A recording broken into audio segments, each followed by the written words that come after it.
आज मी आता ठरवलंयच ही रूम सोडूनच जायची. बस झालं आता. या रूमने मला खूप काही दिलं, पण आता ब्रेकअपचा टाईम आला आहे. कपडे बुक सगळं मी पॅक करून निघतोय.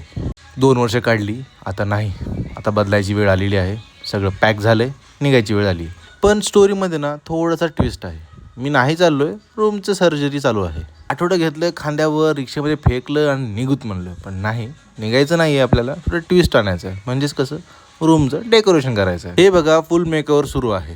जुनी भिंत फुल बोरिंग, आता येतोय व्हाईटचं मॅजिक. लाईफमध्ये सुद्धा असंच असतं, कधी कधी चेंज हवा असतो, नाहीतर माणूसही भिंतीसारखा डल दिसायला लागतो. 2 भावाने काय काम तिकडं केलं बघा. रूमला झट आणि पट करून घासून पुसून 4 लेअरमध्ये रूमचं मेकअप सुरू केलं. मी गेलो झोपी आणि झोपेतून उठतो काय आणि बघतो काय, रूम तयार. पांढरं पांढरं नवीन नवीन दुल्हन आमची रूम. आता होती सगळं सामानाला आत आणण्याची. तुम्हाला बोर कशाला करू, हे सामान आणताना हे करताना दाखवणं.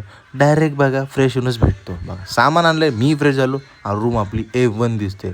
तोपर्यंत मला फॉलो करा आणि रूमला आपल्याला लाईक करा, शेअर करा, कमेंट करा. बाय मित्रांनो.